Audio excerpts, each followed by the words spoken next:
The red warning lights flashed across the control room of New Haven Colony. Jake Morrison wiped the sweat from his forehead as he stared at the main screen. The message from the Galactic Defense Force was clear and terrifying. The Warbeast was. "Coming, sir. All evacuation ships are being prepared," said his assistant, Maria Santos. Her voice shook as she spoke. Everyone knew what a Warbeast could do. The stories from other colonies were nightmare fuel. Entire settlements wiped out in hours. Buildings torn apart like paper. People who tried to fight it were found in pieces. Jake nodded slowly. New Haven was home to 3,000 colonists. They had built their lives on this distant planet, mining precious metals and studying alien life.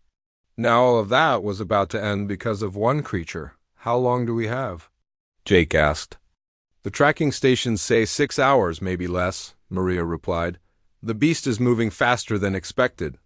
6 hours to evacuate 3,000 people. Jake knew it was impossible. The transport ships could only carry so many at a time. Some people would have to stay behind. Some people would face the Warbeast. In the residential district. Dr. Amy Patterson was packing emergency supplies. Her 8-year-old daughter, Lucy, sat on her bed, watching her mother stuff clothes into a bag. Lucy was a small girl with bright blue eyes and blonde hair. She was different from other children.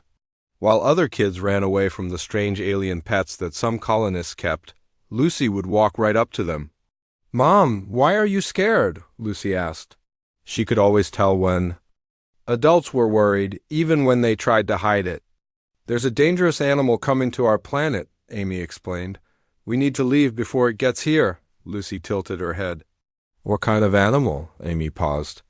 How could she explain a warbeast to a child? It's very big and very angry. The bad? People from the Zirithi Empire made it mean. It hurts people because it doesn't know any better. "Maybe it's just scared," Lucy said softly. "When animals are scared, they sometimes act mean." Amy looked at her daughter. Lucy had always been special. With animals? Even as a baby, she could calm crying pets just by touching them. But a warbeast was not a pet. It was a weapon designed to kill. "This is different, sweetheart," Amy said. "This animal is too dangerous. We have to go." Across the colony, Captain. Steve Rodriguez was preparing his Marines for battle. 25 soldiers against a creature that had destroyed entire army units. The odds were terrible, but someone had to try to slow it down. Someone had to give the civilians time to escape. "Listen up," Steve told his men. "We all know what we're facing. The Warbeast has armor that stops our regular weapons. It's fast. It's smart, and it's killed hundreds of our people on other worlds." The soldiers looked grim. They had families in the colony too. Their wives, their children, their friends were all trying to get on the evacuation ships. "But we're not giving up," Steve continued. "We're going to hit it with everything we have. Heavy weapons, explosives, the defense towers. Maybe we can't kill it, but we can slow it down?" One of the Marines, a young man named Danny Kim, raised his hand. "Sir, what if the weapons don't work? What if nothing stops it?" Steve was quiet for a moment, then "We die trying. But we give those evacuation ships every minute we can." The colony's defense systems were old but functional. Automated gun towers surrounded the main settlement. They were designed to stop raiders and small ships, not something like a warbeast. But they were all New Haven had. Ben Cooper, the chief engineer, was working frantically to boost the tower's power.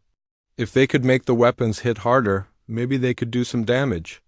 Ben was a practical man who fixed things for a living. He didn't believe in impossible problems, only difficult ones. "These towers weren't meant for something this big," he muttered to himself. "But maybe if I reroute the power from the mining equipment. Dodgen was not going well. The first transport ship had lifted off with only 200 people. At this rate, most of the colonists would still be on the planet when the Warbeast arrived. People were scared and pushing to get on the ships. Children were crying.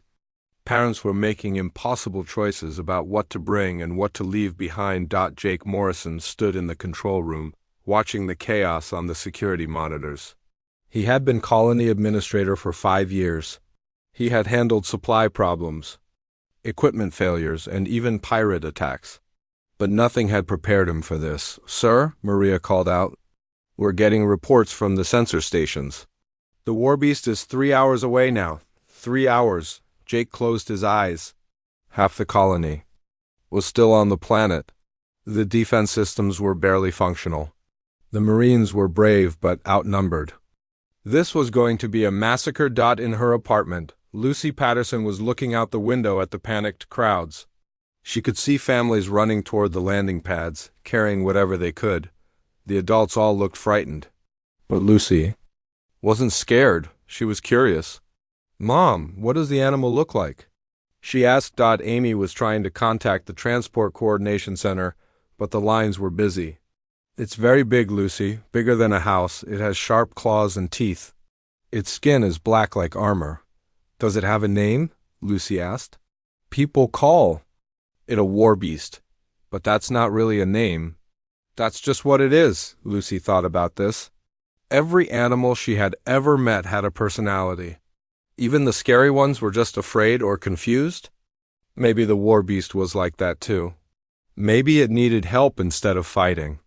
"I want to see it," Lucy said quietly. Amy dropped her communicator. "What?" "No, Lucy, absolutely not. We're leaving as soon as I can get us on a transport." But Lucy was already thinking. She had helped scared animals before. She had calmed the colony's guard dogs when they were nervous. She had even touched the dangerous spike worms that lived in the mines. What if the Warbeast just needed someone to be nice to it? The sensor stations were sending their final reports. The Warbeast was moving through the outer settlements, destroying everything in its path. It was 12 feet tall, covered in black scales that looked like armor. Its eyes glowed red in the darkness. Its claws could cut through steel doors. Most terrifying of all, it seemed to be getting faster as it approached. New Haven, like it was excited about the destruction it was going to cause. Jake Morrison made the hardest decision of his life. He activated the colony-wide communication system. "Attention all colonists. This is Administrator Morrison. The Warbeast will reach New Haven in 2 hours. All remaining evacuation ships will depart in 90 minutes. If you are not on a ship, by then you will need to take shelter in the underground bunkers. May God help us all." The countdown had begun. In 2 hours, the most dangerous creature in the galaxy would arrive at New Haven, and despite all their preparations, all their weapons and all their fear, nobody was ready for what was coming. Nobody except one small girl who thought the monster might just need a friend. The ground shook beneath their feet as the Warbeast smashed through the outer fence. Captain Steve Rodriguez watched through his binoculars as the creature tore through the metal barrier like it was made of paper. The fence had been designed to stop vehicles and large animals. It lasted exactly 3 seconds against the Warbeast. "Holy Mother of God," whispered Danny Kim, one of the Marines. "Look at the size of that thing." The Warbeast was even bigger than the reports had said. It stood 12 feet tall on its hind legs, but it moved on all fours like a massive predator. Its black scales caught the sunlight, making it look like it was made of dark metal. Steam rose from its body in the cool morning air. Its eyes burned red like coals in a fire. "All units, open fire," Steve commanded into his radio. The defense towers came alive with flashing lights and loud buzzing sounds. Energy beams shot out from the automated guns, hitting the Warbeast directly. The creature stopped for a moment, tilted its head, and then continued walking. The powerful weapons that could destroy a small ship did nothing to it. "Switch to explosive rounds," Steve ordered. "Hit it with everything we have." Rockets and grenades flew toward the Warbeast. Explosions erupted all around it, sending dirt and smoke into the air. When the smoke cleared, the creature was still walking forward. It had not even slowed down. "Sir, the weapons are not working," Danny reported. "It's like the thing is immune to everything we throw at it." Steve felt his heart sink. He had known this might happen, but seeing it was different. The Warbeast was not just tough. It was unstoppable. The creature reached the first building, a storage warehouse filled with mining equipment. It examined the structure for a moment, then drove its claws into the metal walls. The building came apart like a house of cards. The Warbeast seemed to be looking for something inside. It's searching, Steve realized. It's not just destroying randomly, it wants something. The Warbeast moved to the next building, the power station. It sniffed the air, then began tearing apart the electrical equipment. Sparks flew everywhere as the colony's main power grid went down. Emergency lights kicked in, bathing everything in red light. Why is it going after the power? Danny asked. Maybe. It's trying to disable our defenses, Steve replied. But he was not sure. The creature's behavior was strange. It was not acting like a mindless weapon. It was acting like it was thinking. In the residential district, Dr. Amy Patterson was still trying to get her daughter on an evacuation ship. But the Transport Coordination Center was in chaos. Too many people, not enough ships. The latest transport had been delayed because of the power failure. Mom, I can hear it, Lucy said, looking out their apartment window. It sounds sad. Amy listened. Over the noise of the explosions and the screaming, she could hear something else. A low, mournful sound like a whale song. It was coming from the Warbeast. Animals make sounds like that when they're hurt, Lucy continued, or when they're lost. Lucy, please stop thinking about the creature, Amy said. We need to focus on getting out of here. But Lucy was already putting on her jacket. I want to see it up close. Absolutely not, Amy said firmly. We're staying right here until a transport is ready. The Warbeast had moved to the communication center. It studied the tall antenna towers for a moment, then began pulling them down one by one. The metal structures fell with loud crashes, cutting off New Haven's contact with the outside world. Steve Rodriguez was running out of options. His Marines had used up most of their ammunition. The defense towers were either destroyed or useless. The creature was systematically dismantling the colony's infrastructure. Fall back to the residential district, he ordered. We need to protect the civilians. But the Warbeast was not heading for the residential area. It had stopped in the main plaza, right in the center of the colony. It stood there for a moment, then threw back its head and let out a roar that shook every building in New Haven. The sound was not just loud. It was full of pain and anger and something else. Loneliness, maybe, or confusion. Steve had heard wounded animals make similar sounds. What's it doing? Danny asked. Before Steve could answer, the creature began moving again. But this time, it was not destroying buildings. It was walking slowly through the streets, its massive head swaying from side to side. It was still searching for something. A group of colonists had been trapped in the market area when the evacuation ships left. They huddled together in a small shop, hoping the Warbeast would pass by. But the creature stopped outside their hiding place. It could smell them. The Warbeast pressed its face against the window. The glass began to crack under the pressure. The people inside were too scared to move or make a sound. Children held on to their parents. Adults whispered prayers. Then the creature did something unexpected. Instead of breaking down the wall, it backed away. It looked at the frightened faces in the window and made a soft sound, almost like a whimper. Then it moved on. Did you see that? One of the colonists whispered. It saw us and left us alone. Jake Morrison was watching everything from the control room. The Warbeast was acting strangely. It was not killing people. It was not even trying to hurt them. It was just searching.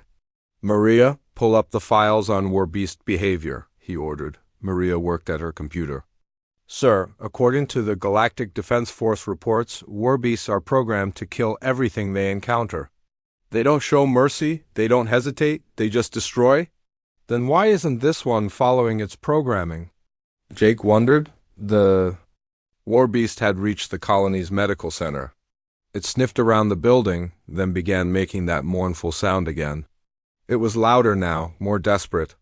The creature was definitely looking for something specific. Dr. Amy Patterson was watching from her apartment window. As a xenobiologist, she had studied many alien species. The Warbeast's behavior was familiar. She had seen it before in wounded animals brought to her lab. It's in pain, she said softly. What? Lucy asked. The creature, it's hurt. Look at how it moves. Look at how it holds its head. Amy pointed to the Warbeast in the distance. Something is wrong with it.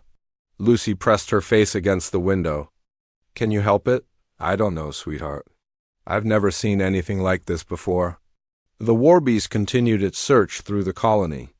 It checked every major building, every important facility, but it was not finding what it was looking for. Its movements were becoming more frantic.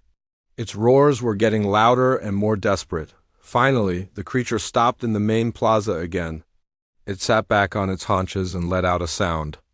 That made everyone who heard it feel sad. It was the sound of something that was lost and hurt and alone. I have to help it, Lucy said suddenly. Lucy, no, Amy said. It's too dangerous. But Lucy was already moving toward the door. It needs help, Mom, I can tell. Amy grabbed her daughter's arm. Lucy Patterson, you are not going anywhere near that thing. But Mom, no buts. That creature, no matter how sad it sounds, is still a weapon. It could kill you without even trying. Lucy looked out the window at the Warbeast. It was still sitting in the plaza, making that lonely sound. She could see something the adults could not. The creature was not a monster.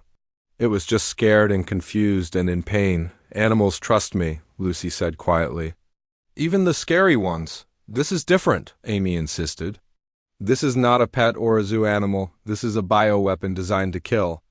But Lucy was not listening anymore. She was watching the Warbeast and thinking. There was something wrong with its head. Something that looked like it did not belong there. Something that was causing the creature pain. Outside, the Warbeast stood up and began walking again. It was heading straight for the residential district. Straight for the building where Lucy and her mother were hiding. Steve Rodriguez saw the creature's new direction and felt his blood turn cold. All units, the beast is moving toward the civilian shelters. We need to stop it now, but his Marines were out of ammunition. The defense towers were destroyed, and the Warbeast was walking steadily toward the people who could not fight back. In her apartment, Lucy watched the creature approach. It was huge and frightening, but she was not afraid. She could see past its size and its claws and its burning eyes. She could see the pain it was carrying. I'm going to help it, she said to herself. And for the first time since the Warbeast had arrived, Lucy Patterson smiled. The Warbeast entered the residential district like a moving mountain. Its massive paws left deep prints in the concrete as it walked between the apartment buildings. Every step made windows rattle and doors shake. The creature's head swayed from side to side as it searched for something. Captain Steve Rodriguez and his Marines had followed the beast into the district. They were out of heavy weapons but still had their sidearms. Steve knew the small guns would be useless, but he could not just watch civilians get hurt. Stay back, but keep it in sight, he told his men through his radio. Maybe we can distract it if it goes after anyone. The Warbeast stopped in front of the central apartment complex. It sniffed the air, then made that sad, lonely sound again. Several families were trapped inside the building. They had missed the evacuation ships and were now hiding in their homes, hoping the creature would pass by. Lucy Patterson was pressed against her apartment window on the third floor. She could see the Warbeast directly below her. Up close, it was even more impressive. Its black scales looked like armor plates. Its claws were as long as kitchen knives. But Lucy was not looking at the scary parts. She was looking at the creature's eyes. Mom, look at its eyes, Lucy whispered. Dr. Amy Patterson reluctantly looked out the window. The Warbeast's eyes were red and glowing, but there was something else there. Pain, confusion, the eyes of an animal that was suffering. There's something wrong with its head, Amy said, her scientist mind taking over. Look at those metal things behind its ears. Lucy could see them too. Small silver devices attached to the creature's skull. They were sparking and smoking. Every time they sparked, the Warbeast would jerk its head and make a sound of pain. Those things are hurting it. Lucy said, that's why it's acting so strange. Amy pulled out her binoculars for a better look. The devices were clearly alien technology, probably Xerathi. They looked like control implants of some kind.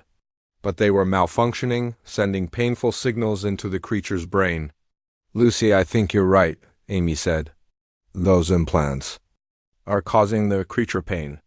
That's why it's not acting like a normal warbeast. Below them, the warbeast was getting more agitated. It pawed at the ground and shook its head violently. The malfunctioning implants were clearly causing it tremendous pain. The creature let out a roar that was not angry but desperate. It's suffering, Lucy said softly. We have to help it. Lucy, no, Amy said firmly. Even if it's in pain, it's still dangerous. One swipe of those claws could kill you. But Lucy was already moving toward the door. Animals know when you want to help them. They can tell the difference between someone who wants to hurt them and someone who cares. Amy grabbed her daughter's arm. Lucy, this is not a hurt puppy. This is a bioweapon. It was designed to kill. But that's not what it really is, Lucy said, looking back at the window. Look at it, Mom. Really look at it. It's not a monster. It's just scared and hurt and alone. The warbeast had moved closer to the apartment building. It was looking up at the windows, searching for something. When it saw Lucy and Amy, it stopped moving. The creature stared at them with those burning red eyes. It sees us, Amy whispered. Lucy stepped closer to the window. The warbeast tilted its massive head, studying her. For a moment, girl and creature looked at each other across the distance. Lucy saw intelligence in those eyes. Intelligence and pain and loneliness. Hello, Lucy said softly, pressing her hand against the window glass. The warbeast made a soft sound, almost like a question. It took a step closer to the building. The creature's aggressive posture had changed. It was no longer hunting. It was curious. Lucy, step away from the window, Amy said nervously, but Lucy stayed where she was. It's not going to hurt me, Mom, I can tell. Outside, Captain Steve Rodriguez was watching the scene through his own binoculars. What is that kid doing? He muttered. She's going to get herself killed. Danny Kim was beside him. Sir, should we try to distract the creature? Draw it away from the building? With what? We've got nothing left that can hurt it. Steve kept watching. The warbeast was acting strange again. It was not trying to break into the building. It was just standing there, looking up at the window. Lucy opened the apartment door.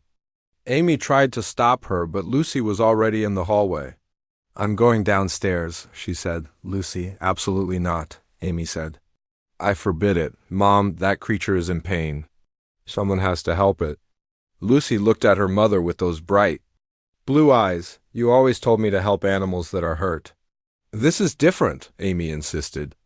This thing could kill you by accident just by being near you. But it won't, Lucy said with the confidence that only children can have. It needs help, and I'm going to help it. Lucy ran down the hallway toward the stairs. Amy chased after her, but Lucy was small and fast. She reached the ground floor before her mother could catch her. Lucy, wait, Amy called out. If you're going to do this, at least let me come with you. Lucy stopped at the front door of the building. You'll try to stop me. No, I won't. But if something goes wrong, I want to be there. Amy caught up to her daughter. We'll go together, but slowly. And if I say run, you run? Promise me? Lucy nodded. I promise. Mother and daughter approached the front door of the apartment building. On the other side, the warbeast was waiting. It had heard their voices and was looking directly at the door.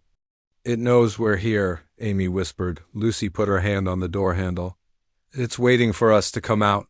It wants to meet us. How can you possibly know that? Amy asked.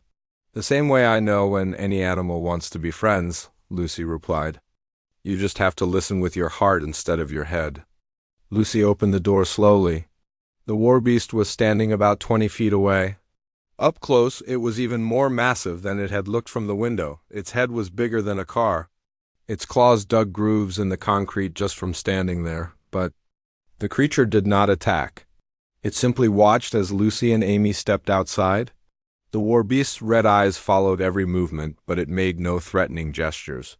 Easy, Lucy said in the same soft voice she used with scared animals. We're not going to hurt you. The warbeast tilted its head at the sound of her voice. It made a low rumbling sound that was almost like a purr. The creature took one small step forward. then stopped, waiting to see what Lucy would do. "It's responding to your voice," Amy whispered in amazement. "It's actually listening to you." Lucy took a step toward the Warbeast. The creature tensed for a moment, then relaxed. It lowered its massive head closer to the ground, making itself less threatening. "You're hurt, aren't you?" Lucy said gently. "Those things on your head are hurting you." The Warbeast made that sad sound again. It shook its head, causing the sparking implants to flicker.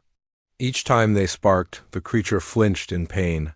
"I want to help you," Lucy continued. "But I need you to trust me. Can you do that?" The massive creature looked at the small girl. For a moment, the plaza was completely silent. Even the Marines watching from a distance held their breath. Then, slowly, the Warbeast began to lower itself to the ground. It brought its huge body down until it was lying on the concrete, its head just a few feet from Lucy. "Good," Lucy said softly. "That's very good." Amy stared in disbelief. The most feared creature in the galaxy was lying down in front of her 8-year-old daughter. It was impossible, but it was happening. "Now," Lucy said, looking directly into the Warbeast's glowing eyes, "sit up and stay still. I'm going to help." "You feel better?" The Warbeast looked at her for a long moment. Then, incredibly, it pushed itself up into a sitting position. The massive creature sat like an enormous dog, waiting patiently for whatever Lucy was going to do next. Captain Steve Rodriguez lowered his binoculars. "Did that little girl just give orders to a Warbeast?" Danny Kim was staring in shock. "Sir, I think she did, and I think it listened to her." In the plaza, Lucy approached the sitting Warbeast.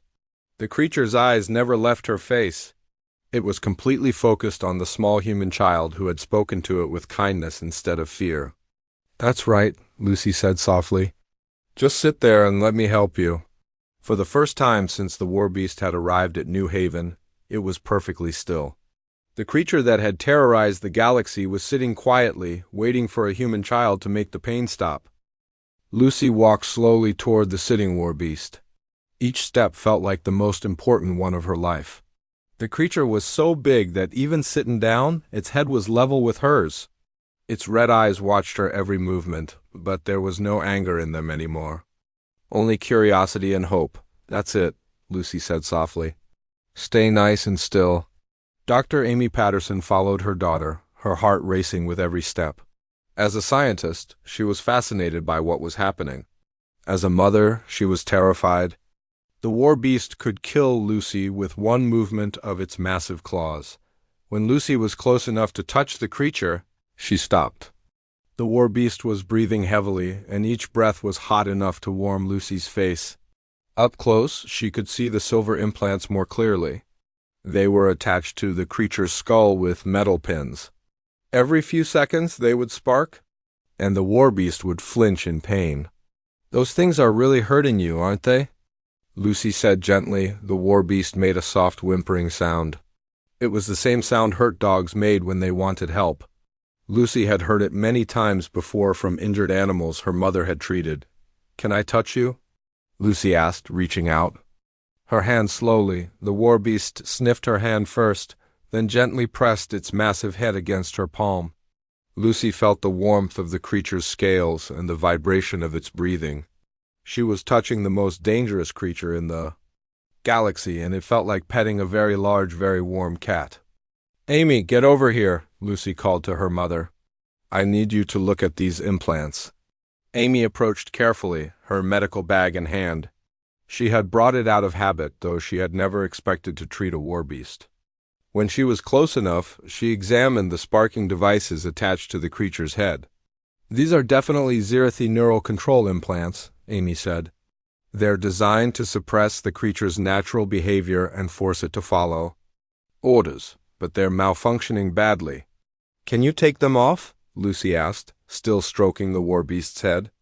"It's dangerous," Amy replied. "If I remove them wrong, it could cause brain damage. Or worse, it might release all the suppressed aggression at once." The Warbeast seemed to understand they were talking about helping it. It moved its head closer to Amy, showing her the implants. More clearly, the creature's eyes were pleading. "It wants us to try," Lucy said. it's willing to take the risk.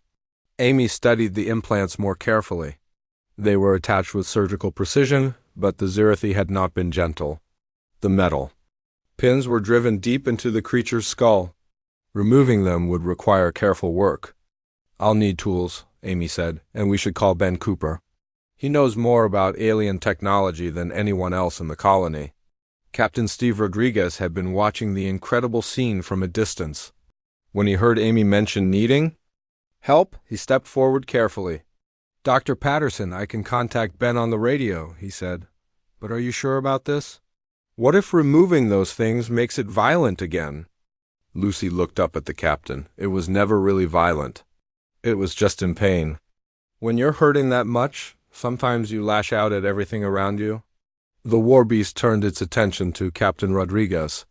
The Marine officer froze, expecting the creature to attack. Instead, the Warbeast just looked at him with those intelligent red eyes, then turned back to Lucy. "See?" Lucy said. "It knows we're trying to help." Ben Cooper arrived 20 minutes later, carrying a toolbox full of electronic equipment. He had been working on the colony's damaged power systems when he got the call. When he saw the Warbeast sitting calmly in the plaza, he nearly dropped his tools. "Well, I'll be damned," Ben muttered. "That thing's just sitting there like a pet dog." "It's not a thing," Lucy corrected him. "It's someone who needs help." Ben approached the Warbeast cautiously. He had worked on Zirathi technology before during the war. He knew how cruel their neural control systems could be. The implants were designed to cause pain if the subject did not follow orders perfectly. "These are nasty pieces of work," Ben said, examining the devices. "They're constantly sending pain signals to keep the creature obedient. No wonder it went crazy when they started malfunctioning." "Can you remove them safely?" Amy asked. "I think so, but I'll need to shut them down first, then carefully extract the neural pins. It's going to hurt when I start working on them." Lucy looked into the Warbeast's eyes. "It's going to hurt for a little while, but then you'll feel much better. Can you be brave?" The Warbeast made a soft rumbling sound that seemed like agreement. It positioned its head to give Ben the best access to the implants. "I'll need you to keep it calm," Ben told Lucy. "If it moves while I'm working, I could cause serious damage." Lucy nodded and placed both hands on the Warbeast's head. "I won't let go," she promised the creature. Ben began working on the first implant. As soon as he touched it with his tools, the Warbeast tensed with pain. It wanted to pull away, but Lucy's gentle touch kept it still. "Easy," Lucy whispered. "I know it hurts, but Ben is helping. Just a little longer." The work was delicate and slow. Each implant had multiple connections to the creature's nervous system. Ben had to disconnect them one at a time to avoid causing brain damage.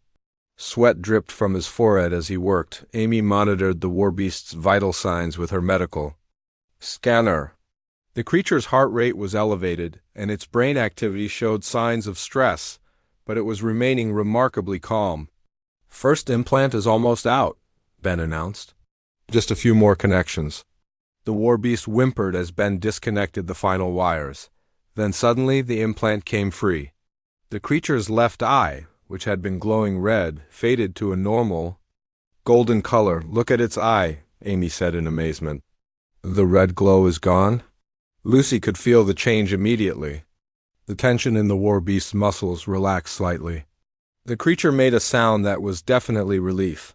"One down, one to go," Ben said. Moving to the second implant, the second removal was easier because Ben now understood how the Zirathi technology worked.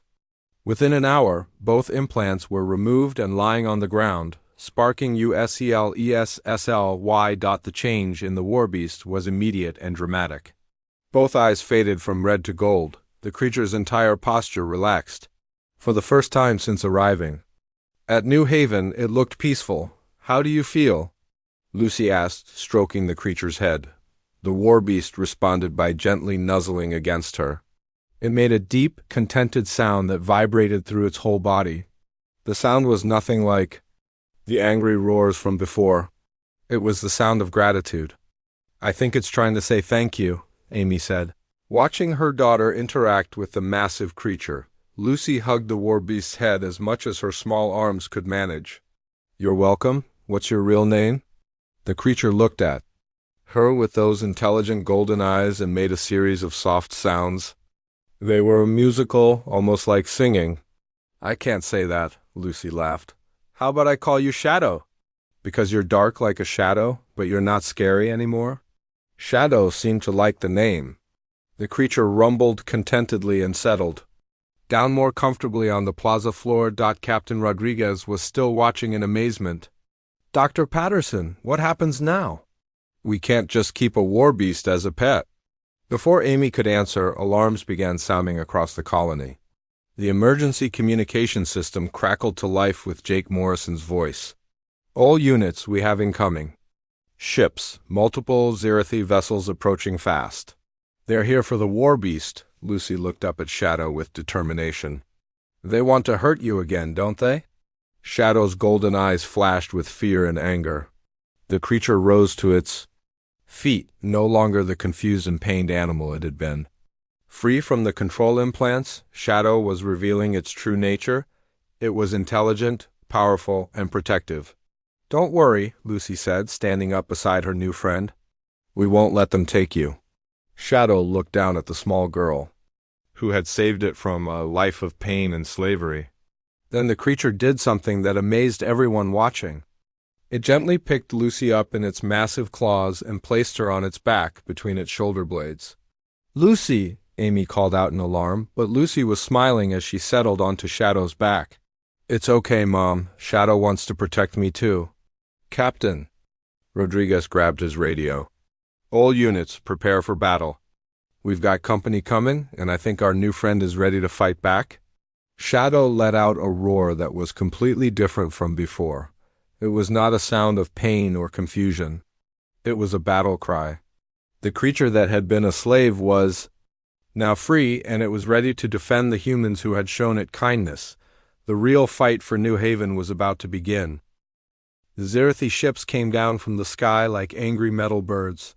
There were 5 of them, each one the size of a city block. They moved in perfect formation, their dark hulls blocking out the sun as they approached New Haven Colony. Lucy sat on Shadow's back, feeling the powerful muscles tense beneath her. The Warbeast could sense the approaching danger. Its golden eyes tracked the ships as they descended, and a low growl rumbled from deep in its chest. "They're coming for you, aren't they?" Lucy said, patting Shadow's neck. Shadow made a series of musical sounds that seemed like agreement. The creature's ears flattened against its head, and its claws extended, digging grooves in the concrete. Captain Steve Rodriguez was coordinating the colony's defense from the plaza. His remaining Marines had taken positions around the residential district, but everyone knew their weapons were useless against Zerathi ships. "All civilians to the underground shelters," Steve ordered through his radio. "Dr. Patterson, you and your daughter need to get to safety now." Amy Patterson looked up at Lucy, who was still sitting on Shadow's back 20 feet above the ground. "Lucy, come down from there. We need to hide." "I'm not leaving Shadow," Lucy said firmly. The Zerathi heard it before. "I won't let them do it." Again, the lead Zerathi ship landed in the open area outside the colony. Its landing thrusters burned the grass black as it settled to the ground. A ramp lowered from the ship's belly, and alien soldiers began marching out. The Zerathi were tall, thin creatures with gray skin and large black eyes. They wore dark armor that made them look like walking skeletons. Each one carried an energy weapon that could cut through metal. Admiral Marcus Kane was the first to step off the ship. He was human, but he worked for the Zerathi Empire. His uniform was black with silver decorations, and his face was hard and cold. "Attention, colonists," Kane announced through a loudspeaker. "We are here to reclaim stolen Zerathi property. Return the Warbeast immediately, and no one will be harmed." Lucy felt Shadow tense even more at the sound of Kane's voice. The creature remembered that voice. It remembered the pain and fear that voice had brought. "We're not giving Shadow back," Lucy called out, her young voice carrying across the plaza. "It doesn't belong to you anymore." Kane looked up at the small girl sitting on the massive creature. He laughed, but it was not a nice sound. "Child, you are playing with a weapon of war. That creature has killed hundreds of people. It will turn on you eventually. No, it won't, Lucy said confidently. Shadow is my friend. Friends don't hurt each other. Shadow lifted its head and looked directly at Admiral Kane. The creature's golden eyes were calm but determined. It made a sound that was clearly a challenge. Kane's expression changed. He had expected to find a rampaging beast, not a calm, intelligent creature sitting peacefully with a human child on its back. Impossible, Kane muttered. The neural implants should prevent this kind of behavior.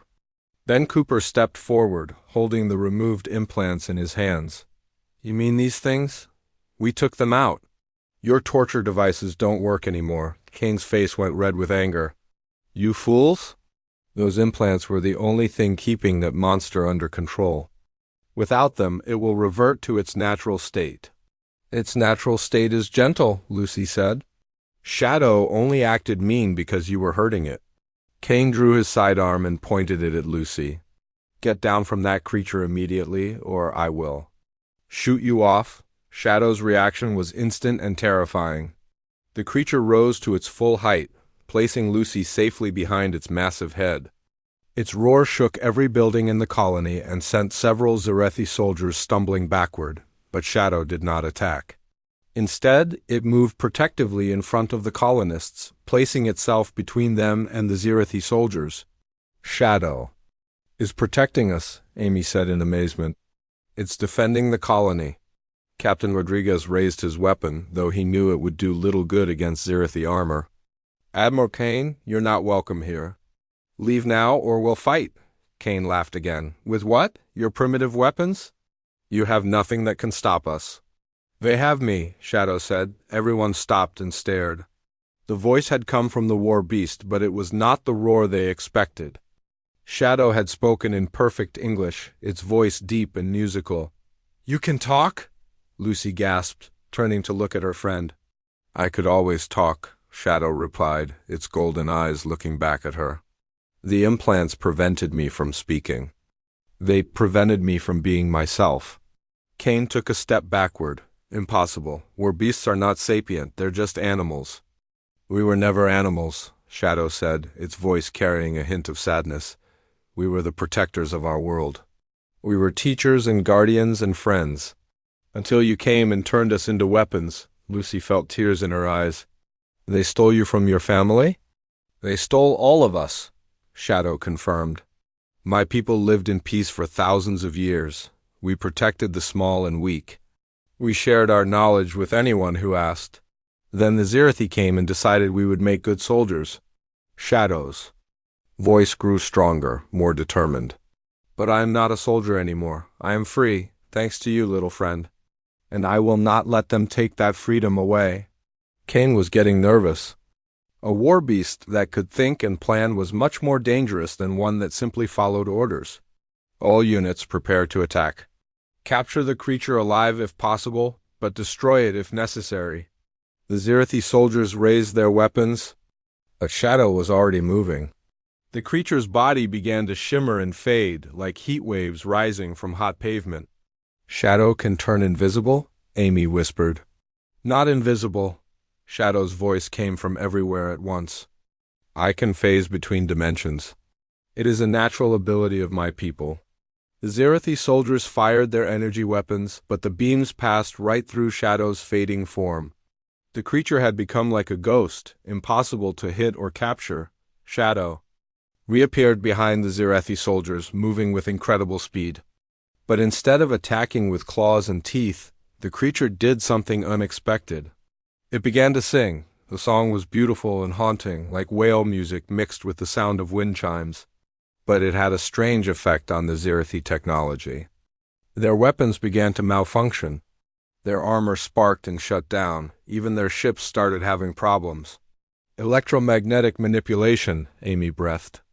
Shadow can control electronic devices with its voice. Kane grabbed his radio, but it was dead. All the Zerethi equipment was failing at once. Fall back to the ships, he shouted. We'll have to use manual systems. But the Zerethi soldiers were having trouble moving. Their powered armor had shut down, making them slow and clumsy. Several of them fell over as they tried to retreat. Shadow stopped singing and returned to its solid form. "I will not hurt you," the creature said to the struggling soldiers. "But I will not let you hurt my friends either." Lucy was amazed by everything that had happened. "Shadow, you're incredible. You have so many abilities." "My people were gifted with many talents," Shadow explained. "We could phase between dimensions, manipulate electromagnetic fields, and communicate across great distances. The Zirathi tried to suppress these abilities and use only our physical strength." Kane was retreating toward his ship with his disabled soldiers. "This is not over," he called back. "The Empire will send more ships. We will not give up our property." "I am not property," Shadow replied calmly. "I am a free being. And these humans are my friends. Anyone who threatens them threatens me." The Zirathi ships managed to take off using manual controls, but their advanced systems were still malfunctioning. They limped away into the sky, leaving New Haven in peace. Lucy hugged Shadow's neck as much as her small arms could reach. "You saved us all. You saved me first," Shadow replied. "You showed me kindness when I had forgotten what kindness was. You gave me back my name and my freedom." Captain Rodriguez lowered his weapon, still amazed by what he had witnessed. "Dr. Patterson, what do we do now?" "The Zirathi will be back with more ships." Amy looked at her daughter and the magnificent creature she had befriended. "We document everything. The galaxy needs to know the truth about the Warbeasts. They're not weapons. They're people." Shadow nodded agreement. "There are others like me, still enslaved by the Zirathi, still suffering with those painful implants. They need to be freed." Lucy looked up at her friend with determination. "Then we'll free them, all of them. Nobody should have to hurt the way you hurt." Shadow's golden eyes glowed with hope.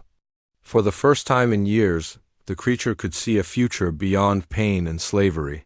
A future where its people could be free again. "Together?" Shadow asked. "Together," Lucy agreed. The battle for New Haven was over, but the war for freedom was just beginning. 3 months had passed since the battle at New Haven Colony. The story of Lucy Patterson and Shadow had spread across the galaxy like wildfire.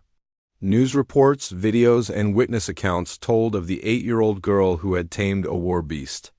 With nothing but kindness, the Galactic Defense Force had arrived at New Haven 2 weeks after the Zirathi retreat. General Robert Hayes, the highest-ranking officer in the Outer Rim, came personally to investigate the reports. He had expected to find destroyed buildings and dead colonists. Instead, he found a thriving community with a very unusual guardian. "So, this is the famous Warbeast," General Hayes said, looking up at Shadow, who was sitting calmly in the main plaza. "His name is Shadow," Lucy corrected politely. "And he's not a Warbeast anymore. He's a guardian."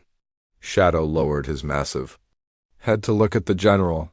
"Hello, General Hayes. I have heard much about your battles against the Zirathi Empire." General Hayes took a step back. Even after reading the reports, hearing the creature speak was startling. "The report said you could talk, but seeing it is different." "My people have always been able to speak," Shadow explained. "We had our own language, our own culture, our own history. The Zirathi tried to erase all of that when they enslaved us." Dr. Amy Patterson had been working with xenobiologists from across the galaxy to study Shadow and document his species. The research was revealing incredible things about the creatures the galaxy had known only as weapons. "General, you need to see this," Amy said, approaching with a datapad. "We've been analyzing Shadow's neural patterns and comparing them to other known sapient species. The Umbral Guardians are not just intelligent, they are highly advanced." Shadow nodded. "We had cities that floated in the sky. We had art and music and literature. We explored other dimensions and studied the mysteries of the universe. We were a peaceful people who loved learning and protecting others." "What happened to your world?" Lucy asked. She had heard pieces of the story, but Shadow rarely talked about his past. "It was too painful." Shadow's golden eyes grew sad. "The Zirathi came to our world 50 years ago. They said they wanted to trade with us. We welcomed them as guests. We showed them our cities, our technology, our way of life." The great creature paused, gathering strength to continue. They studied us for months. They learned about our abilities, our strengths, our peaceful nature. Then one night they attacked. They used weapons that created neural disruptors. They captured thousands of us while we slept. They turned your own abilities against you, General Hayes realized. They weaponized your protective instincts. Yes, they implanted control devices in our brains. They forced us to forget our names, our families, our purpose. They made us believe we were nothing but weapons. They trained us to kill without question, to destroy without mercy. Lucy climbed down from Shadow's back where she had been sitting during the conversation. But you remember now, you remember who you really are. Shadow gently touched Lucy's head with one massive claw. I remember because of you, little friend. Your kindness broke through the conditioning. Your compassion reminded me of my true nature. General Hayes was taking notes on his datapad. Shadow, how many of your people are still enslaved by the Zirathi? Hundreds, Shadow replied sadly. Maybe thousands. They are scattered across the Empire, forced to serve as weapons in battles they want no part of. Each one is suffering as I suffered. We have to help them, Lucy said with the determination that had become famous across the galaxy. We have to free them all. That's easier said than done, kid, General Hayes replied. The Zirathi Empire is vast. We've been fighting them for years, and they keep getting stronger. But now we have something they don't expect, Amy pointed out. We have Shadow. He knows their technology, their tactics, their weaknesses. Shadow stood up to his full height. I would gladly help free my people. But I will not become a weapon again, even for a good cause. There must be another way. Lucy had been thinking about this problem for weeks.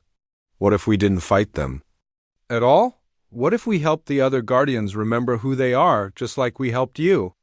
You mean remove their control implants? General Hayes asked. More than that, Lucy explained. What if we could reach them the same way I reached Shadow? What if we could talk to them and remind them of their true nature? Shadow's eyes lit up with hope. It might work. If we could get close enough to the enslaved Guardians, I could sing to them. My people communicate through song across great distances. I might be able to break through their conditioning. Dr. Amy Patterson was already working on her datapad. I've been studying the neural patterns of Shadow's recovery.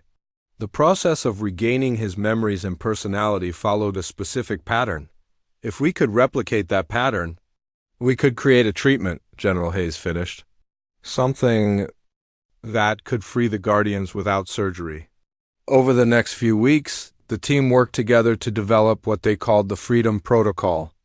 It combined Amy's medical knowledge, Shadow's understanding of his people's neural patterns, and Lucy's natural ability to communicate with alien minds. The first test came when Zirathi forces attacked a mining colony in the nearby Kepler system. A single Guardian had been sent to destroy the settlement.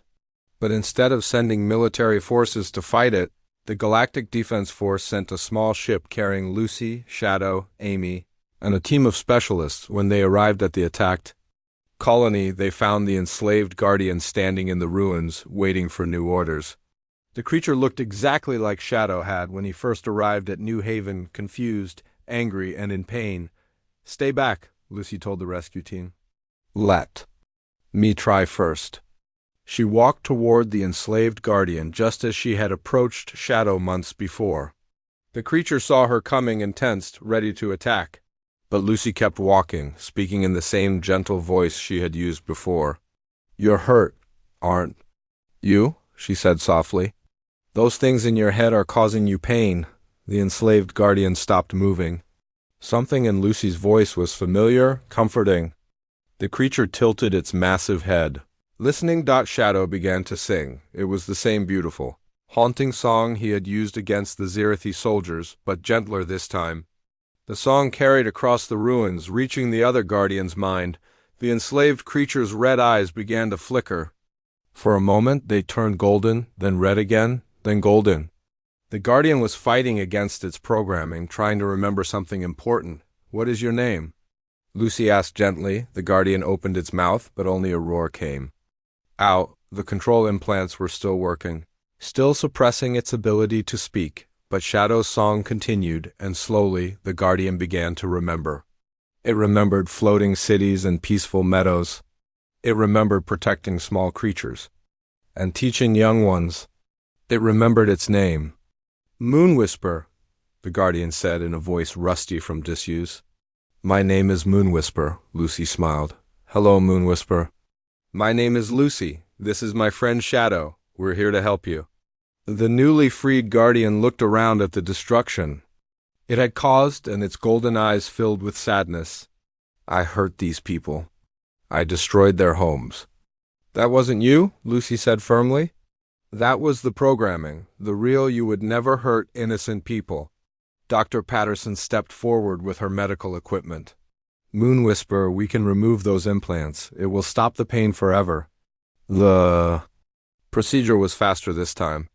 Amy and her team had perfected the technique. Within an hour, Moon Whisper was free of the control devices that had enslaved him for decades. I remember everything now, Moon Whisper said, tears flowing from his golden eyes. I remember my family, my home, my purpose. How many years have I lost? The past is gone, Shadow said gently, but the future is ours to choose. Over the following months, Lucy and Shadow traveled to dozens of colonies where enslaved guardians had been deployed. Each time they used the same approach, compassion instead of force, understanding instead of violence. Each time they freed another guardian and helped them remember their true nature, the Zirathi Empire tried to stop them. They sent fleets of ships and armies of soldiers, but they could not fight against the power of kindness and the determination of a little girl who believed everyone deserved to be free. News of the liberation spread throughout the galaxy.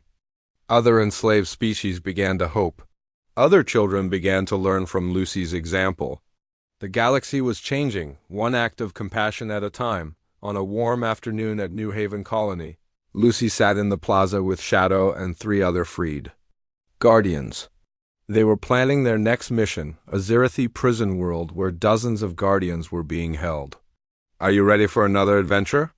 Lucy asked her friend. Shadow looked down at the small girl who had changed his life and the lives of so many others. With you, little friend, I am ready for anything. Lucy smiled and patted Shadow's massive head.